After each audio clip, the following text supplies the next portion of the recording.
నమస్కారం ఫ్రెండ్స్. ఈ చదువు అనేది మానవ జాతిని అంటే పురోగతి వైపు తీసుకుపోతుందా, అధోగతి వైపు తీసుకుపోతుందా తెలియదు. కానీ విద్యపై ఉన్న మక్కువతో ప్రజలు తమ సర్వస్వాన్ని అర్పించడం ఎంతవరకు కరెక్ట్? ఇప్పుడు మన రాష్ట్రంలోనే చూసుకుంటే ప్రభుత్వాలు ప్రైవేట్ విద్య వైపు పేద జనాలు కూడా ఆకర్షితులవుతున్నారు. ఎందుకని? ప్రభుత్వ బళ్ళలో స్టాండర్డ్ లేకనా, లేదా ప్రభుత్వ బళ్ళలో చదివితే పిల్లల ఫ్యూచర్ అంధకారంగా ఉంటుందనా, ప్రభుత్వ బళ్ళలో ఇంగ్లీష్ లేనంత మాత్రాన టీచింగ్ బాగాలేదనా, ప్రైవేట్ స్కూళ్ళల్లో ఇంగ్లీష్ మాట్లాడితే మీ పిల్లవాడు భవిష్యత్తు సెట్ అవుతుందని, అనా పైసా తీసుకోకుండా ప్రభుత్వ స్కూళ్ళలో చెప్పే విద్య కాదు అని పేరెంట్స్ పిల్లల భవిష్యత్తు కోసం ప్రైవేట్ స్కూళ్ళపై ఆధారపడటం, ఇది పేరెంట్స్ తప్ప, లేదా ఎడ్యుకేషన్ సిస్టమ్ మనల్ని ఇలా ఫోర్స్ చేస్తుందా? ఇది చాలా ఇంపార్టెంట్ క్వశ్చన్. మనం ఇదంతా ఒక ఘటనలాగా చూస్తే దీని పునాదులు ఒక 2-3 దశాబ్దాల కింద పడ్డాయి. 30 years బ్యాక్ లేని సమస్యను సృష్టించి, లేని ఆశలను పుట్టించి, కోట్లాది మందికి విద్య నేర్పించి, విద్య వల్ల ఫలితాలు దక్కుతలేవని కప్పిపెట్టి, ఆ విద్యను అందరి నోట్లో నూరిపోసి వాళ్ళ ఆత్మవిశ్వాసం పెంచి, వాళ్ళ మనోధైర్యం తర్వాత తగ్గించి, అటు ఇటు లేని జనాలను చేస్తున్న ఈ వ్యవస్థను ఏమనాలి? ప్రైవేట్ బళ్ళపై, ప్రైవేట్ ఇన్స్టిట్యూషన్స్పై ఎన్నో ఆరోపణలు ఉన్నాయి. అవి విద్యా సంస్థలు కావు, ఒక కార్పొరేట్ దోపిడీ సంస్థలుగా మారిపోయాయి. బుక్స్కు 5 నుంచి 10,000 దాకా వసూలు చేస్తున్నాయి, డ్రెస్సుకు 5,000 వసూలు చేస్తున్నాయి. అంటే పేద ప్రజల పట్ల శాపంగా మారిన ఈ ప్రైవేట్ ఇన్స్టిట్యూషన్స్ బెడద ఎలా తగ్గించాలన్నా ప్రభుత్వానికి ఏ రకమైన క్లూ దొరకలేదు. కఠినమైన చర్యలు, వాళ్ళ అక్రిడేషన్ రద్దు చేస్తాం, కఠినమైన చర్యలు తీసుకుంటామని ఉపన్యాసాలు ఇవ్వటం తప్ప ప్రైవేట్ ఇన్స్టిట్యూషన్స్ పెరుగుతున్నాయి కానీ తగ్గటం లేదు. లాస్ట్కు పరిస్థితి ఏమొచ్చింది?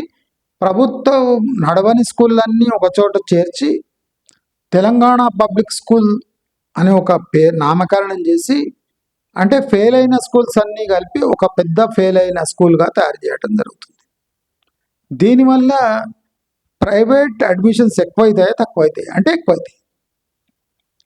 మరి ప్రభుత్వం తీసుకుంటున్న చర్యల వల్ల ప్రభుత్వం ఎడ్యుకేషన్పై డిమాండ్ పెరగాలి, మక్కువ పెరగాలి, కానీ తీరా చూస్తే మళ్ళీ ప్రైవేట్ ఎడ్యుకేషన్పై మక్కువ పెంచడం ప్రభుత్వమే చేస్తున్న పనుల వల్ల జరుగుతుందంటే ఇది మనం అర్థం చేసుకోవాలి ప్రభుత్వం ఎందుకు విషయం చేస్తుందని.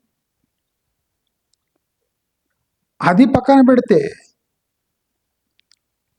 ఇప్పుడు ప్రైవేట్ స్కూలుకు వెళ్ళి అక్కడ ఏం చదువుతున్నారో, ఏం చదువు చెప్తున్నారో ముఖ్యం కాదు, 10వ తరగతిలో పాస్ అవుతున్నారా లేదా. నర్సరీలో అడ్మిషను, 10వ తరగతిలో దాని రిజల్ట్, అంటే దాదాపు 10 ఏళ్ల గ్యాప్ ఉంది. ఇంకా యూకేజీ, ఎల్కేజీ కలిపితే ఇంకో 3-4 years గ్యాప్ ఉంది. 13 years గ్యాప్ ఉంది. అంటే 13 years వరకు ప్రైవేట్ ఇన్స్టిట్యూషన్స్ ఏం చెప్తున్నాయో, పిల్లగాడి పురోగతి ఎట్లుందో ఏం తెలుసుకోకుండా వేలకు వేలు, లక్షలకు లక్షలు ఫీజు వసూలు చేస్తున్నారు. ఎందుకంటే పిల్లలను వాళ్ళ బిల్డింగ్లో పెట్టుకొని చదివిస్తున్నారు. ఇప్పుడు టెక్స్ట్ బుక్స్ ప్రభుత్వం ఎన్సీఆర్టీ టెక్స్ట్ బుక్సే. ఏమంటే బిల్డింగ్లో తేడా, సిలబస్ అదే, బిల్డింగ్లో తేడా ఉన్నందుకు ఇక్కడ నిశుల్కమైన విద్య, అక్కడ లక్షల ఫీజులు వసూలు చేయటం. నాణ్యమైన విద్య అంటే ఎలాగో అలాగా మీ పిల్లగానికి సర్టిఫికేట్ తెచ్చి ఇచ్చే బాధ్యత ప్రైవేట్ స్కూల్లో. ఎలాగో ఎలాగా అని మీకు అడిగే హక్కు కూడా లేదు. మేము మీ పిల్లగానికి పాస్ చేస్తాం అంతే. మీకు ఎంత గ్రేడ్ కావాలి, ఎంత పర్సంటేజ్ కావాలి చెప్పండి, అంతే తెప్పించేస్తాం. అంటే అంగడి సరుకులాగా మారిపోయింది. మళ్ళీ దీనికి పరిష్కారాలు ఏమన్నా ఉన్నాయా అంటే లేవు. కానీ పరిష్కారం ఉండొచ్చా అంటే ఉన్నాయి. అసలు ఈ బిల్డింగ్లో వెళ్ళి విద్య అభ్యసించే దాన్ని మనం టోటల్గా సమాప్తం చేస్తే, ఇప్పుడు వయోజన విద్యలాగా పార్ట్ టైం ఎడ్యుకేషన్ లాగా పార్ట్ టైం స్కూల్స్ పెడితే, అంటే ఇప్పుడు గవర్నమెంట్ స్కూల్కి పొద్దున పోయి సాయంత్రం వచ్చి ఈ ప్రాసెస్ని గవర్నమెంట్ భరించలేదు. ఇప్పుడు నాణ్యమైన విద్య ప్రభుత్వం అందిస్తే స్కూళ్ళు కట్టాలి, స్కూళ్ళు కడితే టీచర్లను తీసుకోవాలి, టీచర్లను తీసుకుంటే లక్షల జీతాలు ఇవ్వాలి, లక్షల జీతాలు ఇచ్చినాక ప్రభుత్వంలో రిజల్ట్ రాకపోతే కాపీ కొట్టి పాస్ చేయాలి. అంటే ఈ ప్రాసెస్ అంతా ప్రభుత్వం భరించడానికి రెడీగా లేదు. కోవిడ్ టైంలో వచ్చిన ఏమంటే ఆన్లైన్ ఎడ్యుకేషన్. ఇప్పుడు ప్రాక్టికలీ ఇప్పుడున్న సిలబస్ 4 monthsలో ఒక పిల్లగాడు ఈజీగా ట్యాకిల్ చేయగలడు. దాన్ని వీళ్ళు 9 నెలల దాకా 10 నెలల దాకా గుంజుతున్నారు. అంటే 4 నెలల్లో అభ్యసించవలసిన విద్య వీళ్ళు ఫీజులు గుంజాలని 9-10 నెలలు గుంజుతున్నారు.